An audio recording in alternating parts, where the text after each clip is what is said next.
Fala, meu querido, tudo bem com você? Hoje nós vamos falar sobre um tema muito importante. Hoje nós vamos falar sobre uma carta que para mim é muito especial. Nós vamos falar sobre Romanos, tá? Essa carta é escrita por Paulo, que tem por uma finalidade falar sobre a justificação pela fé. Então, se você está aí, eu sou o pastor Léo, tá? E eu quero falar um pouquinho sobre uma perspectiva muito bacana que Paulo escreveu, principalmente em relação ao pecado e à justiça de Deus, tá bom? Então, fique ao vídeo até o final e eu tenho certeza que você vai sair muito edificado, em nome de Jesus.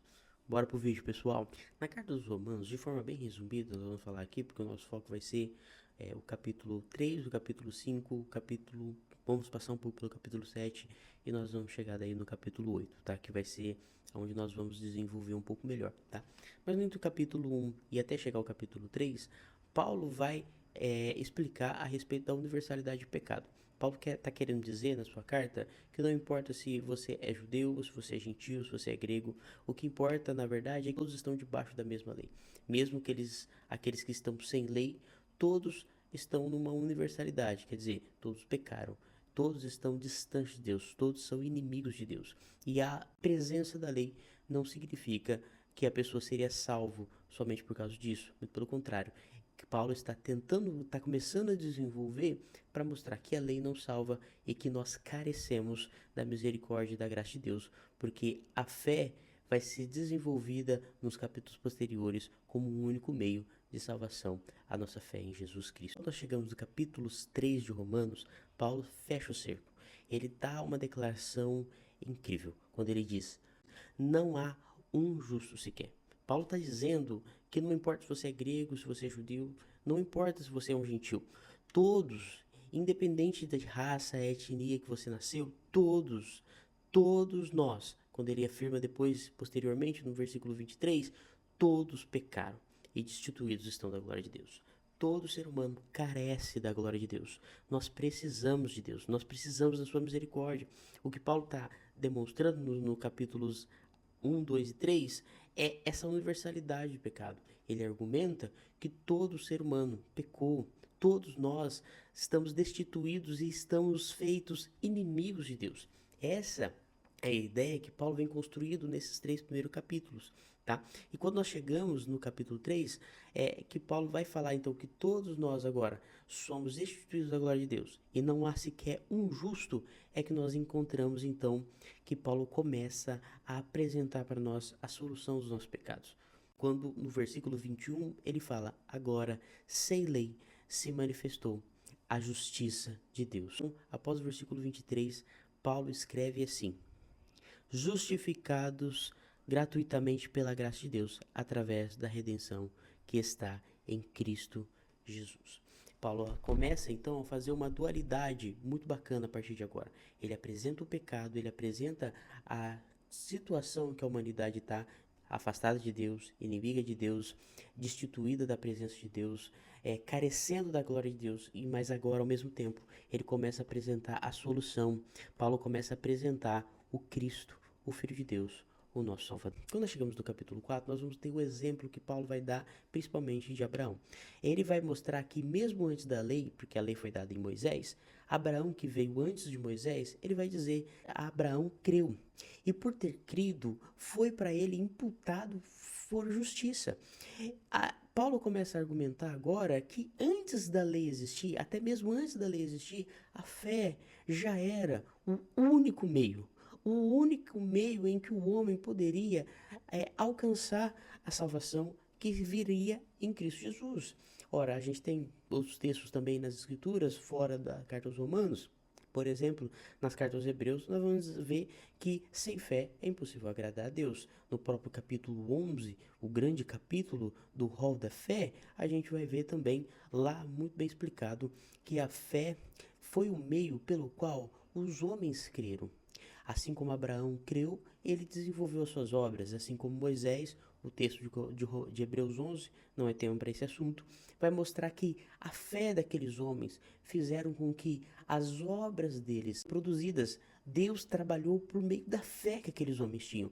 Mesmo antes da lei e até posteriormente, até no momento em que a lei foi implantada, a fé foi o meio pelo qual Deus trabalhou em todos os momentos. A diferença que a gente tem aqui é que a lei foi apresentada como um espelho. A lei, como um espelho, revela ao homem a sua iniquidade, revela o homem o seu pecado e revela que o homem é inimigo de Deus, o homem é pecador, as suas obras boas não passam de trapos de imundícia. Essa é a verdade que ele mostra da lei, que embora a lei fosse boa e tivesse o seu propósito, ela era incapaz de salvar o ser humano. E é por isso que Paulo vai desenvolver nesse capítulo 4 uma ponte que vai chegar até o capítulo 5. Porque se pela lei a gente não consegue ser salvo pela guarda da lei ou pelo cumprimento dela, se ela não serve para trazer salvação, o que daria então? O que resolveria o nosso problema? É quando a gente entra então no capítulo 5, que nós vamos desenvolver um pouquinho mais agora. No capítulo 5, versículo 1, Paulo vai dizer: justificado, pois, pela fé, temos paz com Deus. Lembra que eu falei? A fé é o meio pelo qual nós conseguimos nos aproximar do nosso Salvador, o nosso Jesus Cristo. Quando nós chegamos agora no capítulo 5, a gente tem um contraste muito importante. Uma das declarações mais importantes, acredito que dessa carta de Romanos. Paulo vai escrever assim no capítulo 5, versículo 10. Porque se nós, sendo inimigos, fomos reconciliados com Deus pela morte de seu Filho, muito mais tendo sido já reconciliados, seremos salvos pela sua vida. E não somente isto, mas também nos gloriamos em Deus por nosso Senhor Jesus Cristo, pelo qual agora alcançamos aquela reconciliação. Portanto, como por um homem entrou o pecado no mundo, e pelo pecado a morte, assim também a morte passou a todos os homens. Por isso que todos pecaram.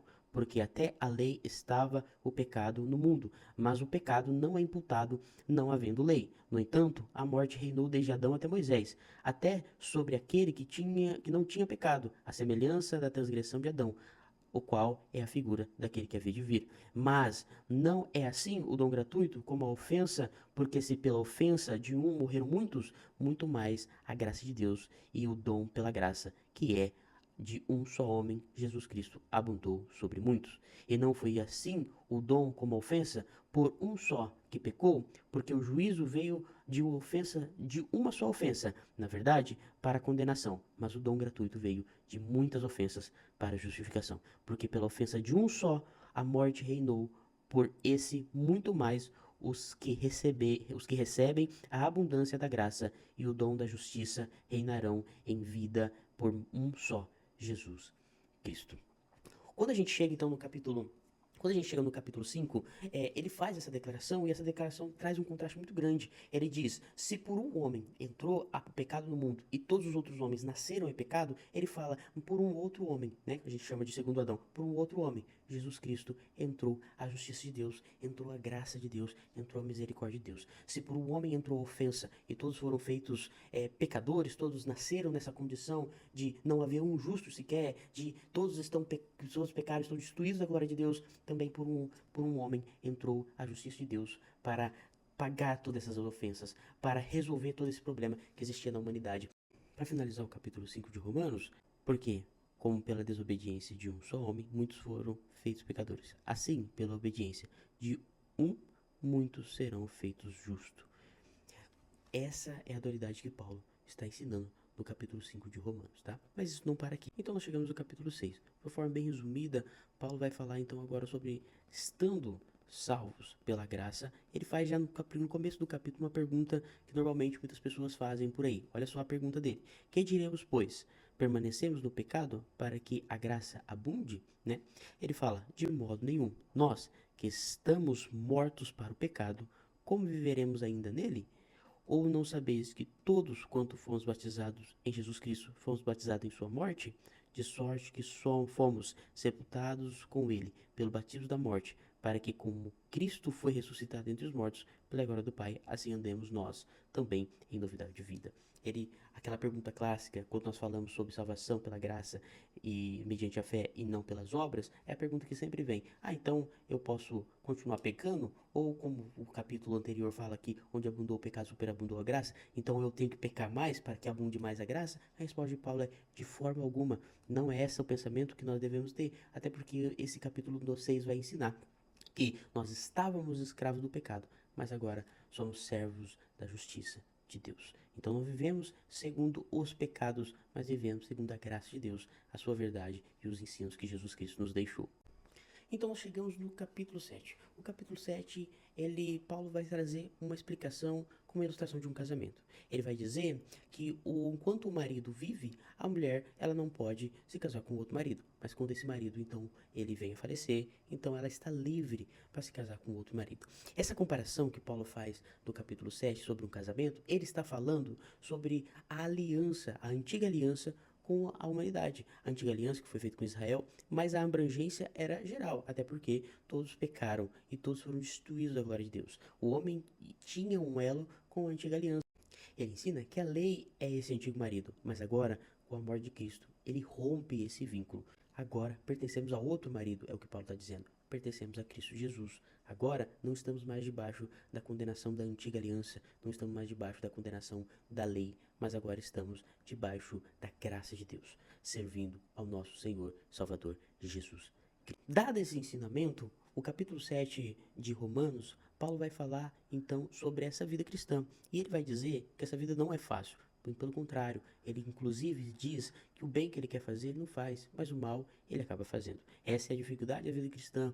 Embora às vezes salvos agora pela graça, mediante a fé, vivemos uma vida segundo o Espírito, mesmo assim ainda nós estamos nesse corpo falido, esse corpo pecador. Então Paulo vai descrever como isso é difícil, ao ponto de dizer que o bem que ele quer fazer ele não faz, mas o mal que ele não queria ele acaba fazendo. Isso é uma fatalidade, mas infelizmente, enquanto o Cristo, nosso Salvador, não vier, nós ainda estamos presos nesse corpo corrompido. Ele chega aqui no capítulo 7, falando que nós pertencemos agora a Cristo Jesus, estamos em uma nova aliança com Ele, Ele vai mostrar as dificuldades que nós continuamos nessa aliança, porque embora nós agora somos salvos, estamos com o Senhor e vivemos com o Senhor, ainda enfrentamos dificuldade por causa dessa nossa condição, e é aonde Ele vai terminar o capítulo 7 com um grito. Ele vai dizer: miserável homem que sou, quem me livrará do corpo dessa morte?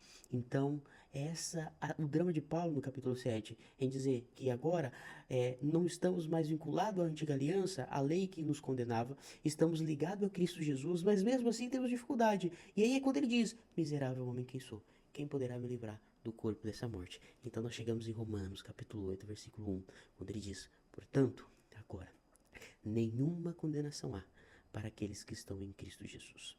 Veja toda a construção de Paulo, até ele chegar no capítulo 8. E quando ele chega no capítulo 8, ele conclui dizendo que nenhuma condenação há para aqueles que estão em Cristo Jesus, que não andam mais segundo a carne, mas agora sobre o Espírito, porque fomos batizados no corpo de Cristo pelo seu Santo Espírito.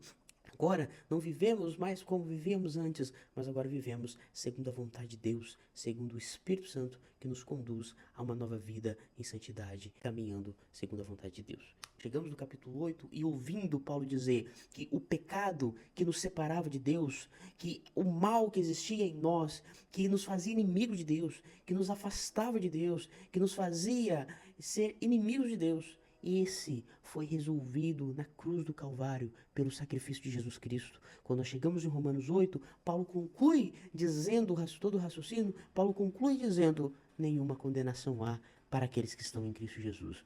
Mesmo com as dificuldades que nós continuamos vivendo segundo o corpo dessa morte que existe sobre nós, nenhuma condenação há, porque nós não estamos mais sobre a condenação do antigo marido, a lei, mas estamos sobre um novo marido, a graça de Deus, sobre a aliança em Cristo Jesus, sobre uma vida com o nosso Salvador, Jesus Cristo. O capítulo 8 não termina aqui, pelo contrário, ele está só começando. E aqui a gente entra num capítulo maravilhoso. Paulo vai nos ensinar a respeito do que é agora uma vida com o Senhor, sem a condenação do pecado sobre nossas vidas. Vou estar lendo alguns textos do próprio capítulo 8, só para vocês entenderem o que Paulo está dizendo. Versículo 3. Porquanto o que era impossível à lei, visto como estava enferma pela carne, Deus, enviando o seu Filho, em semelhança da carne, do pecado, pelo pecado, condenou o pecado na carne, para que a justiça da lei se cumprisse em nós, que não andávamos segundo a carne, mas segundo o Espírito de Deus. Porque os que são segundo a carne inclinam-se para as coisas da carne, mas os que são segundo o Espírito, para as coisas do Espírito. Porque a inclinação da carne é morte, mas a inclinação do Espírito é vida e paz. Paulo continua dizendo, por exemplo, que aqui a inclinação da carne é inimizade contra Deus, no verso 8, portanto, que estão na carne não podem agradar a Deus. E no verso 9 ele vai dizer, vós, porém, não estáis na carne. Para quem que ele está dizendo? Para aqueles que ele disse no versículo 1 lá, não há condenação mais. E aí ele fala que vós, porém, não estáis na carne, mas no Espírito. No verso 10, e se Cristo está em vós, o corpo na verdade está morto por causa do pecado, mas o Espírito vive por causa da justiça. No verso 14, ele vai dizer, porque todos os que são guiados pelo Espírito de Deus, esses são filhos de Deus, porque não recebeste o espírito de escravidão, para que outra vez estardes em temor, mas recebestes o espírito de adoção de filhos, pelo qual clamamos, Abba, Pai. O próprio Espírito testifica com o nosso espírito que somos filhos de Deus. E se nós somos filhos, somos logo herdeiros, também verdadeiramente herdeiros de Deus e cordeiros de Cristo, se é certo que com ele padecemos, para que também com ele sejamos glorificados. Veja que o texto está. Olha a construção de Romanos 8. Romanos está dizendo agora que somos chamados filhos de Deus. Éramos inimigos de Deus. Estávamos escravos do pecado. Agora somos filhos de Deus por adoção.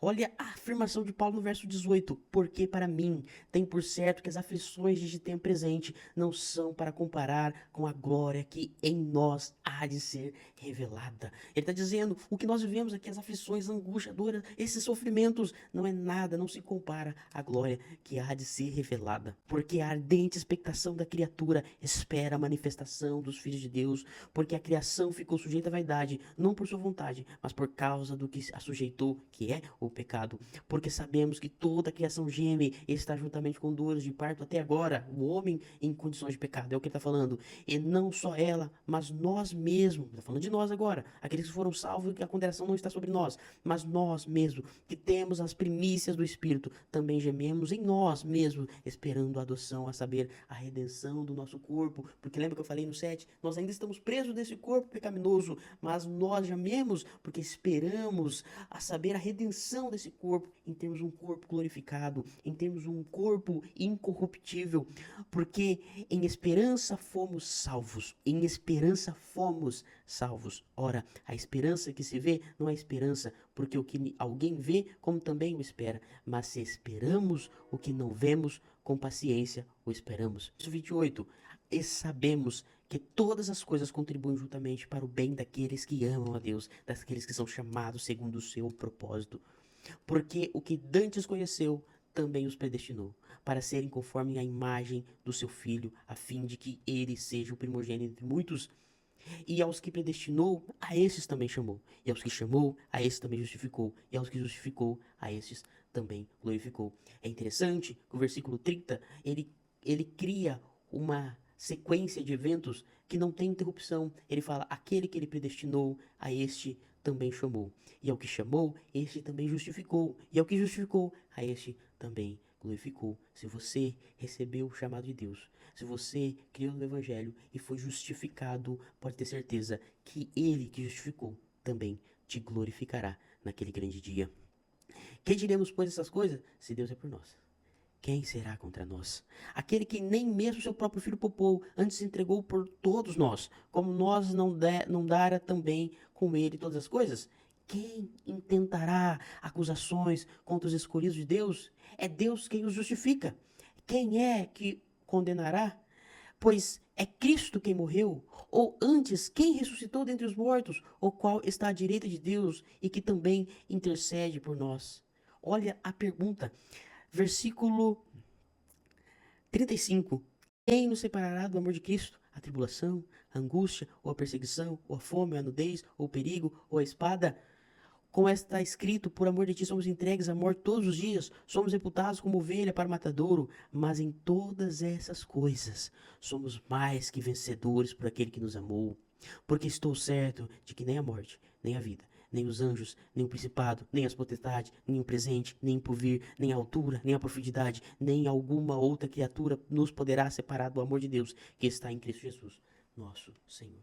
É muito bacana esse texto e maravilhoso que Paulo vai explicar para nós de forma majestosa, quando no capítulo 1 ele vai dizer, aqui está resolvido, no versículo 1 lá, aqui eu resolvo o problema do pecado, em Cristo o pecado foi pago, e lá no versículo 8 está dizendo, agora nenhuma condenação está mais sobre você. Quando ele diz que o pecado que nos fazia separação de Deus, agora em Cristo Jesus foi resolvido no versículo 1.